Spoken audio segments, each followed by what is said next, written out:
You have the sort of short the banker, long Bitcoin mentality, but then they also make the number go up, so we cheer them. But for your average person, say in Venezuela or Lebanon or Iran, who cares about Bitcoin, they don't want Wall Street and institutions here, right? They want to use Bitcoin as money or a store of value. I think it's a little bit more, nuanced in that, like, we're not saying like the bankers are here, which, I'm sure they are coming in. Well, they definitely are. They are. It's actually really interesting. I'll get to that later. But like, what I'm saying is the smart guys, it's the rocket scientists that train to put, rockets into space, being hired up by some quant firm to build some front-running software to beat the market, and then they're coming over to crypto to go, wow, it's inefficient, let's build some stuff to make it efficient. Not like the chairman of Goldman Sachs is coming in to do that, because those guys come in and they want to dominate and control the currency. These guys are coming in to build cool stuff to add to the ecosystem. And ultimately, I think I don't think I've come across anyone who doesn't really, like, after working with it, really believe in the ethos of it, and usually in a much more sophisticated way. So like, you look at SBF over in FTX, right?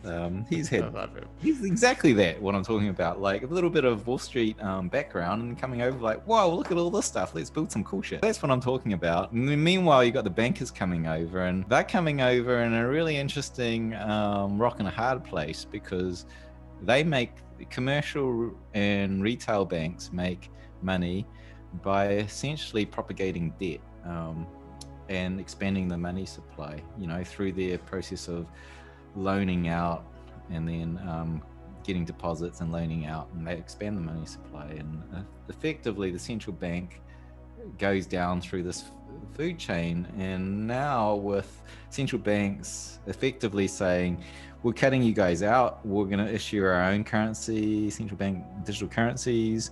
The retail and commercial banks are now faced with two things that they can do. Option one is to roll over and die, and option two is to be a Bitcoin bank, right? Essentially be on the other side, like, of the divide, because really it's coming down to central bank digital currencies and free and open peer-to-peer currency. And so you can see one by one, like, what is it? DBS Singapore is banking Bitcoin. Standard Charter, I think, is initiating something in Europe. Morgan Stanley moving, JP Morgan. And this is like, they're all coming over to Bitcoin, and they don't have a choice. So that's the interesting thing, is on that side of things, those guys are coming into Bitcoin with their, I think their tails tucked too, with their valuations now no better than Coinbase. And SBF now, like, I don't know if he was joking or was being serious, but it's like, it's not out of the question to acquire Goldman Sachs. Like, or it gives CME. You a little, and the CME, right? It gives you a little bit of a completely flip side thing. We're not that small anymore. Definitely not at the current growth rate. Like, this thing's going to 100 trillion. If not more. I imagine the economy is going to get a lot bigger. Productivity is improving. So yeah, like, this is probably a 10x above what banks, the size of the scale of bank. I mean, we're so used to, 12 years of being the little guys, but now we're in this zone of breaking out of being little to becoming mainstream. You can tell that because the chairman of central banks are now cutting Bitcoin. They're talking about it. I mean, regardless of what they're saying, the very fact that they're talking about it is astounding. It's like the very largest banking powers in the world are now scared of this little thing that we thought was a toy a few years ago. It's roughly 160 million people have exposure to Bitcoin today, but that doubles every year. So it's not actually about the size we are in, but it's the growth rate. And the current network growth rate is the fastest growth rate of any technology we've ever seen in the history of mankind, which means that we'll be at saturation within a decade. I mean, I'm kind of wondering, how long will it take for central bank digital currencies to actually roll out and be ready? Because they've got a race on their hands. If they can't get this done in 5 years, it's over. Yeah, they'll lost. It's the crypto is de facto. Bitcoin is de facto. It's too late. I agree. They really only got a window of probably, I don't know, 2 3 years. to 5 years. Yeah, maybe 2. Yeah, I think you're right. I think China's going to roll out, but the others are going to be very slow. Yeah, China's going to be it's going to be quite a closed. I imagine it'd be quite closed because how they do it. They'll be the fast, but easy to be fast when you have complete control over what you're building and don't have to ask anyone else's opinion. It's so funny though, talking about what you mentioned with SPF. I had Steven Stoneberg from Bittrex Global on the show, and he said, it used to be like the bankers were the rich guys. And then in like the 70s, 80s, whatever, the hedge fund guys came in. They're like, haha, you're $1 billion. I've got $2 billion. Like, we're the rich guys. And now you have 28-year-olds who are worth 10 or 20 billion and just completely, right? So the future of wealth is going to move to the crypto billionaires. Yeah, I mean, and they're going to be 20, 30 years younger than the guys who made their money on Wall Street. And this is the interesting thing is like, the founding fathers of America were essentially millennials when they wrote the founding documents, right? And I mean, there's been cases like this in Europe. I think is it Estonia? I think is one of these countries where it was like the average age of the politicians was in their 30s. Like a lot of progress happens when the younger generation get to rewrite the rules according to the changing times. And like what's interesting now is the new power that's rising as the millennial generation, but the cream of the crop are making billions in crypto right now. Yeah, and they have very fine understanding of how monetary markets work.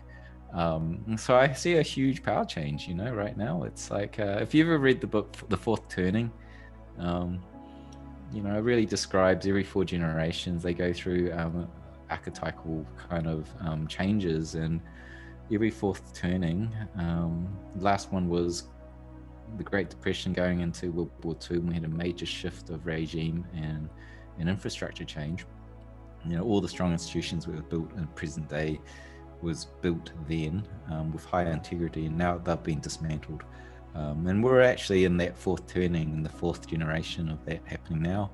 And it's the millennial generation that are now very capitalized with the ones that are capitalized, like SPF.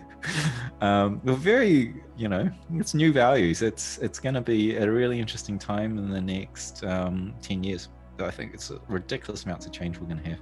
And I think it's going to be positive. I'm not doom or gloom. It might be a bit of pain in the short term, but I think it's positive. Is. So you talk about this thing going to 100 trillion, right? So what does that mean for Bitcoin price? Yeah, per Bitcoin, right? Yeah, $100 trillion per Bitcoin, obviously. If anybody's listening, Willy Woo has just predicted $100 trillion Bitcoin. Just so you guys hear it. It's possible if USD goes to 0.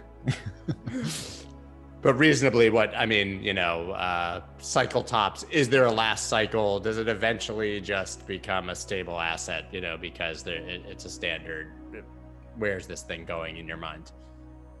I'm more and more siding on the last cycle. You can even see it on the chart. It's a drunken walk right now of demand and supply. We've had parabolic rises and a blow-off top in 4-year cycles for 3 times now, and this time we're doing these kind of weird drunken walks of demand and supply as different participants come in and different effects happen. And so I'm kind of like with Michael Saylor, which he said to Laura Shin, there is no top, Laura.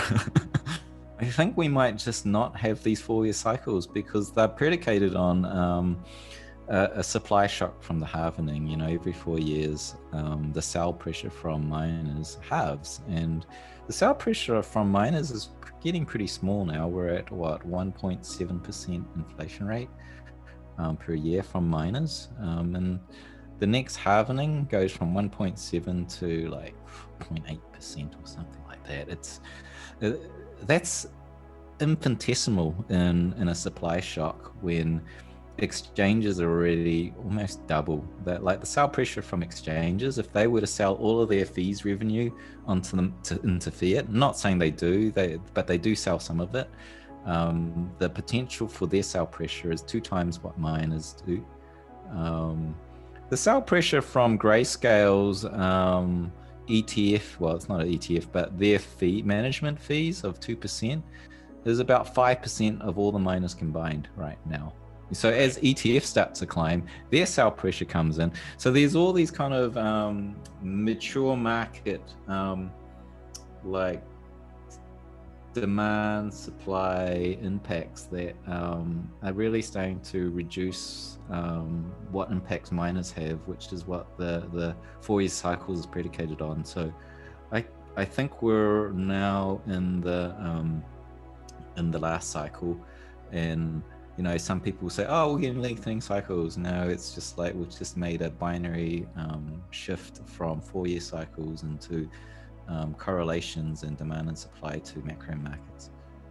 But it's funny when you say the last cycle, I think your average person, the first thing is going to be like, oh my God, that's bearish. Like, this is it. It just went up and we're done. But I think the point is that it will just continue to rise, and even a 50% correction will be more temporary, and we don't have to wait 4 years to start going up again. Yeah, thanks for the clarification. I mean, I like the last cycle. It's so dramatic, but you might use Dan Howard's super cycle. I mean, that sounds like we might skip a cycle, but I think it's like the cycles are ended, and now we're just, the only way is up through a drunken wander. So just to conclude, Willy Woo says that 1 Bitcoin will be worth a few $100 trillion, and that we're in a super cycle that never ends. I got it. Perfect. No, but I know that that doesn't mean that Bitcoin is going to a couple $100 trillion, but it's always good to get a joking soundbite. So I know that we're up against it here with time. Where can everybody... It's good to get a headline, right?